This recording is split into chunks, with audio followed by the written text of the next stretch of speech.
c'est l'heure du journal sur les Volcan News. Mesdames et messieurs, bienvenue si vous nous rejoignez. À présent, les titres. À la une, la signature de l'accord de paix entre la République démocratique du Congo et le Rwanda aura lieu ce vendredi 27 juin 2025 à Washington. Selon les programmes officiels du département d'État américain, cette signature interviendra à 13h30 heure locale, soit 18h30 de Kinshasa. La cérémonie se tiendra en présence du secrétaire d'État américain Marco Rubio, de la ministre d'État aux Affaires étrangères Thérèse Kaikwamba Wagner et son homologue rwandais Olivier Ndourou Kirere. Et puis, la Cour africaine des droits de l'homme et des peuples s'est déclarée compétente jeudi 26 juin 2025 de juger le Rwanda dans l'affaire d'agression et de graves violations des droits de l'homme qui l'oppose à la République démocratique du Congo. Le développement de ces titres et tant d'autres se souper. Mesdames et messieurs, bienvenue au détail.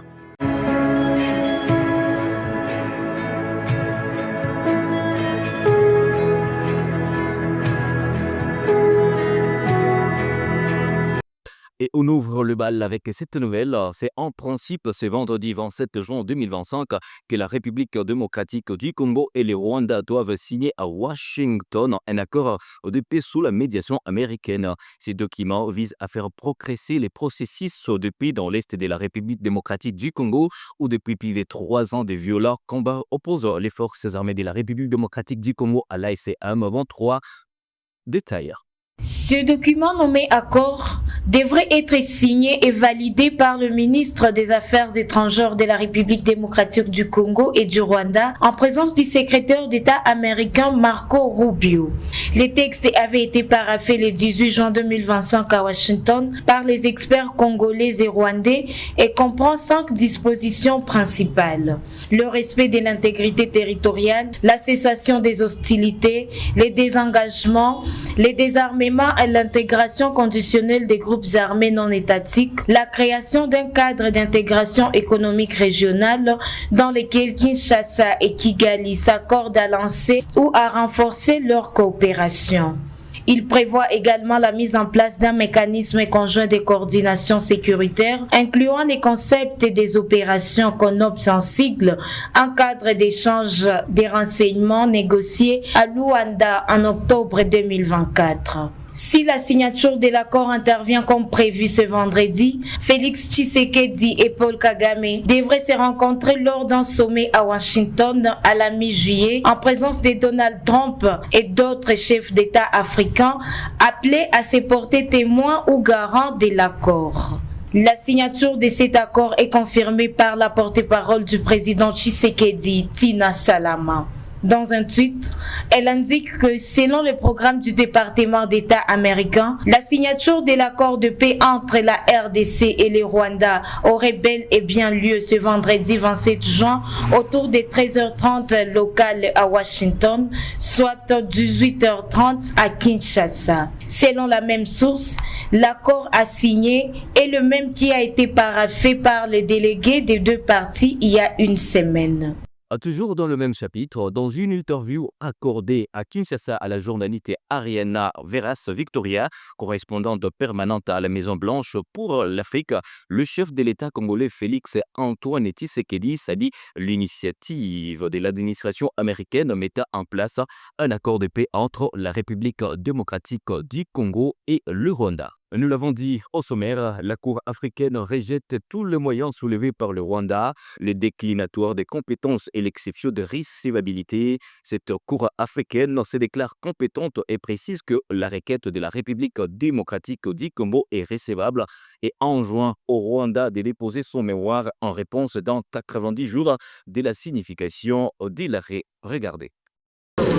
La Cour africaine des droits de l'homme et des peuples vient de se déclarer compétente pour connaître de la requête de la République démocratique du Congo contre le Rwanda et en même temps, elle déclare recevable la dite requête. Contrairement à l'armada des exceptions que le Rwanda avait soulevées, demandant à la Cour de se déclarer incompétente et la requête irrecevable. Cette décision marque un tournant décisif dans la lutte contre l'impunité de l'agression rwandaise en République démocratique du Congo. Dans les jours qui viennent, c'est-à-dire à partir de maintenant, le Rwanda de Paul Kagame a 90 jours pour soumettre à la Cour ses observations sur le fond.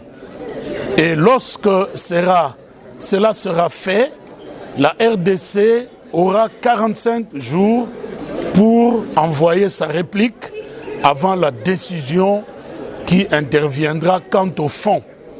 C'est l'occasion pour nous de remercier le leadership éclairé de son Excellence, Monsieur le Président de la République, Félix Antoine Tshisekedi Tshilombo, et sa vision matérialisée par son Excellence, Madame Judith Suminwa Tuluka.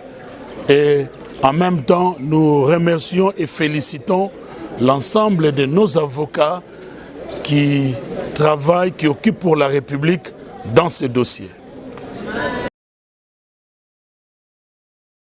Le secrétaire général adjoint de l'ONU aux affaires humanitaires Tom Fletcher s'est entretenu jeudi 26 juin 2025 avec le leader de la coalition AFC 123 à Goma, chef-lieu de la province du Nord Kivu. Dans son adresse, il a souligné que la communauté internationale doit soutenir les peuples congolais dans cette période de crise sécuritaire et de détérioration de la situation humanitaire, en particulier dans la partie est de la République démocratique du Congo. Détail.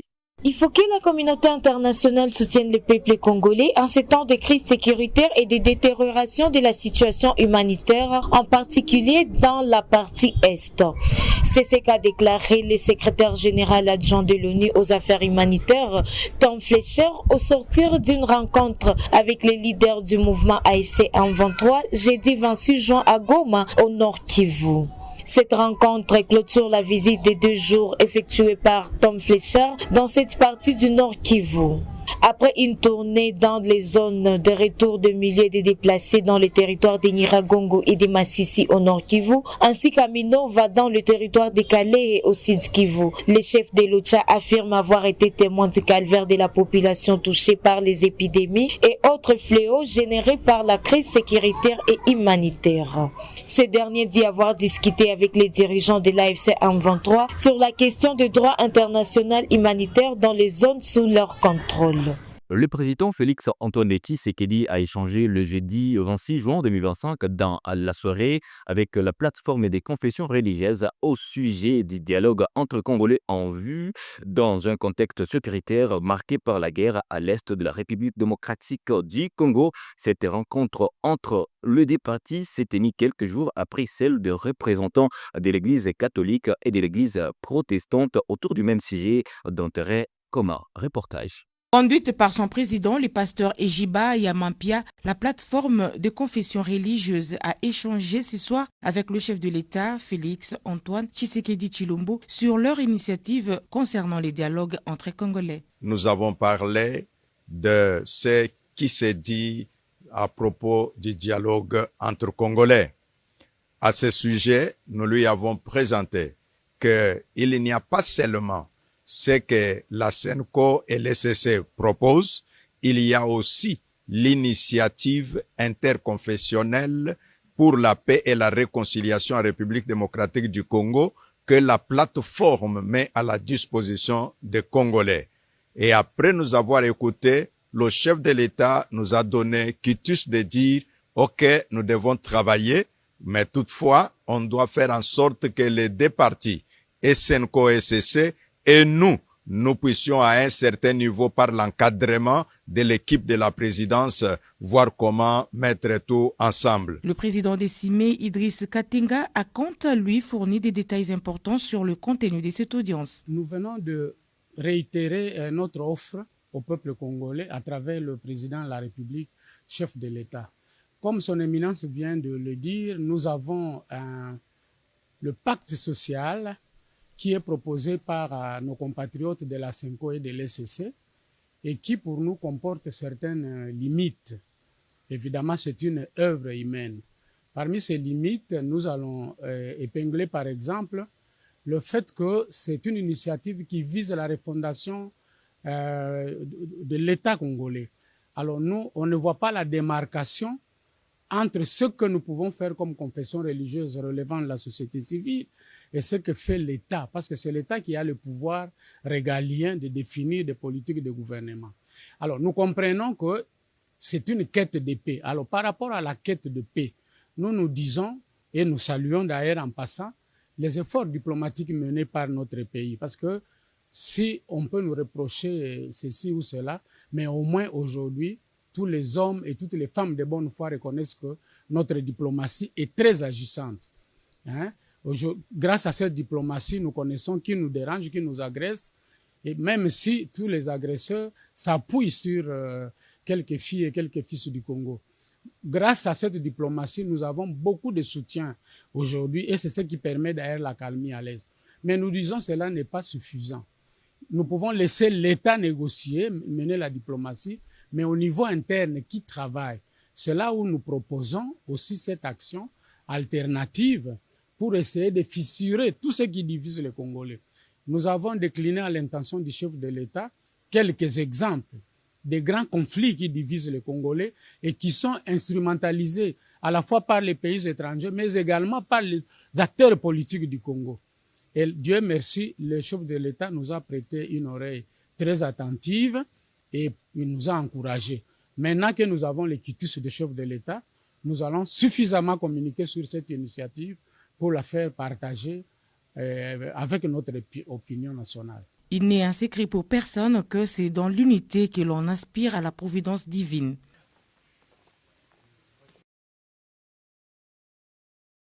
Au deuxième jour des consultations menées par l'ex-président congolais Joseph Kabila Kabange à Bukavu, capitale provinciale d'ici de Kivu, le jeudi 26 juin 2025, c'était les tours des chefs d'établissement de l'enseignement supérieur d'être consultés dans le cadre de la recherche d'une solution durable à la crise sécuritaire qui secoupe la République démocratique du Congo. Reportage.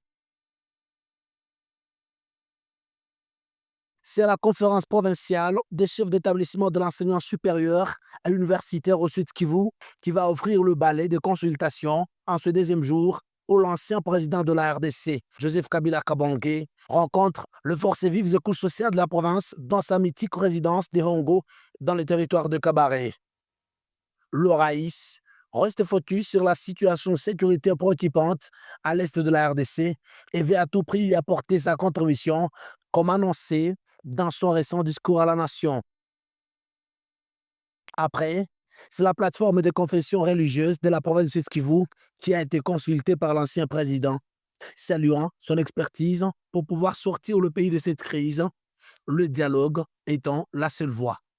Les leaders de notre pays doivent comprendre que le pays n'appartient pas à une seule personne. Le pays appartient à tout le monde. Nous sommes tous concernés, chacun de nous, de contribuer, n'est-ce pas, pour ramener la paix dans notre pays. Voilà l'objectif de notre visite aujourd'hui. Pour les femmes, dans leur pluralité, après avoir remis leur document de plaidoyer au Raïs Joseph Kabila Kabange, elle précise ici qu'il détient la clé pour dénouer la crise. Nous sommes venus lui dire qu'il a tout. Il a toutes les compétences, il a l'expérience pour avoir géré ce pays et ce pays qui veut la paix. Et donc, nous demandons au président honoré de la République démocratique du Congo de s'impliquer effectivement et totalement dans la recherche de la paix en RDC. Et cette recherche de la paix qui doit passer d'abord par la cessation des hostilités immédiatement, et donc les armes doivent se taire. Deuxième chose, nous lui avons dit que nous soutenons toute initiative de paix. La société civile dans toutes ses composantes et les forces vives ont clôturé l'agenda chargé du Raïs tard dans la soirée. Ils disent avoir compris le vrai sens de ces consultations initiées pour résorber cette crise qui traverse le pays.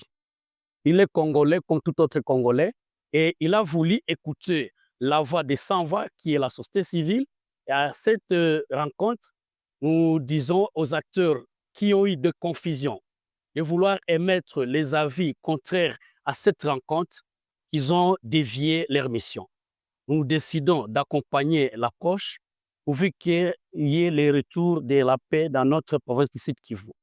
Il faut dire qu'au regard de l'engouement observé en ce deuxième jour à Ongo, l'initiative de l'ancien chef de l'État suscite de plus en plus l'appropriation de la part de toutes les composantes de la population. Et pour clôturer, une femme a été abattue par balle dans la soirée du jeudi 26 juin 2025 au nord de la ville de Goma, au nord Kivu, dans l'est de la République démocratique du Congo, une zone actuellement sous contrôle des éléments de l'AFC M23. Selon des témoins, le présumé assaillant sont arrivés à moto aux abords du marché communément appelé Ki-30. Ils ont exécuté leur cible sans sommation avant de prendre fuite sans être inquiétés. Ce meurtre porte à au moins 4 le nombre des personnes tuées dans des circonstances similaires à Goma en l'espace seulement des 48 heures. Mesdames et messieurs, c'est par cet élément que nous jetons l'encre à cette production sur les Volcan News. Merci à vous de nous avoir suivis du début à la fin. Portez-vous bien et abonnez-vous massivement sur les Volcan News. Au revoir.